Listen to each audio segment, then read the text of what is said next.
Government high school استاد محمد کی خانپور شاخ کی پل گزشتہ ایک سال سے ٹوٹ پھوٹ کا شکار ہے، جس کی وجہ سے طلباء اور اساتذہ کو اسکول آنے جانے میں شدید مشکلات کا سامنا ہے۔ اہل علاقہ اور اسکول انتظامیہ طلباء کے مطابق روزانہ کی بنیاد پر بچوں کو اسکول آتے جاتے وقت دشواری پیش آتی ہے، جبکہ متعدد مرتبہ اس پل پر حادثات بھی رونما ہو چکے ہیں۔ طلباء اور اساتذہ کا کہنا ہے کہ ٹوٹا ہوا پل ان کی مرمت و تعلیمی سرگرمیوں میں رکاوٹ کا باعث بن رہا ہے اور والدین بھی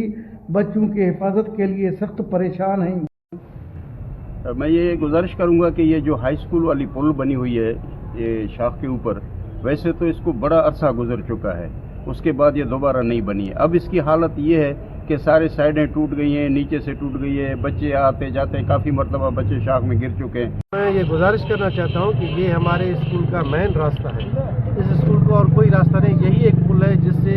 ہمارے طلباء اساتذہ آتے جاتے رہتے ہیں، اور آئے دن اچانک طلباء سائیکلوں سے اس کے اندر گر بھی جاتے ہیں شاخ کے اندر۔ تو تقریباً 6 ماہ سے زیادہ عرصہ گزر چکا ہے، نہ محکمہ ایریگیشن اس کو بنا رہا ہے، نہ ضلعی انتظامیہ اس کا ذمہ داری اٹھا رہا ہے۔ لہٰذا ہم بھرپور مطالبہ کرتے ہیں حکومت وقت سے اور ضلعی انتظامیہ سے اور ایریگیشن سے کہ مہربانی کر کے یہ پل ہمیں بنا کر دیں تاکہ ہمارے آنے جانے کے راستے میں بچوں کو دشواری پیش نہ۔ اس پل کو ٹوٹے ہوئے تقریباً 1 سال ہونے والا ہے۔ اس پہ ہم نے کافی مرتبہ بات بھی کی ہے، لیکن جو ہے اس پہ کوئی عمل نہیں ہو رہا ہے۔ یہاں پہ آئے روز اسکول بھی کھلے ہوئے ہیں، بچے گھوم رہے ہیں، پھر رہے ہیں،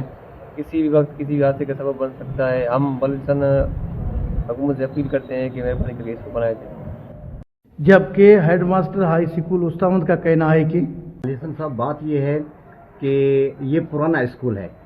اور بہت ہی پرانا اسکول ہے، اور اس میں میری بھی تعلیم ہوئی ہے، آپ کی بھی تعلیم ہوئی ہے۔ بات جہاں تک پل کی آتی ہے تو یہاں ایک ڈپارٹمنٹ ہے ایریگیشن، یہ اس کی ذمہ داری ہے، اور جہاں تک بچوں کا تعلق ہے پل گری ہوئی ہے، اور جب بچے صبح اسکول آتے ہیں اور جب رش ہوتی ہے، جب نکلتے ہیں تو 1-2 مرتبہ ہمارے بچے اس جگہ پر گر بھی گئے ہیں، بال بچ گئے ہیں، اللہ نے ان کو بچا ہے۔ میں حکام بالا سے، اپنے میئر سے، ڈپٹی میئر سے، ڈی سی صاحب سے اور دیگر جو ذمہ داران آفیسران ہیں ان سے گزارش کرتا ہوں بتوسط آپ کے کہ اس پل پر توجہ دی جائے، بالخصوص طلباء کے لیے، ہائی اسکول کے بچوں کے لیے اور عوام الناس کے لیے اس پل کو نئے سرے سے بنایا جائے۔ انہوں نے صوبائی حکومت اور ضلعی انتظامیہ سے پرزور مطالبہ کیا کہ فوری طور پر ہائی اسکول کے پل کی تعمیر نو کی جائے تاکہ تعلیمی عمل متاثر نہ ہو اور طلباء کو محفوظ ماحول تعلیم حاصل کرنے کا موقع مل سکے۔ کیمرہ ٹیم کے ساتھ علی حسن بلوچ، وش نیوز، استاد محمد۔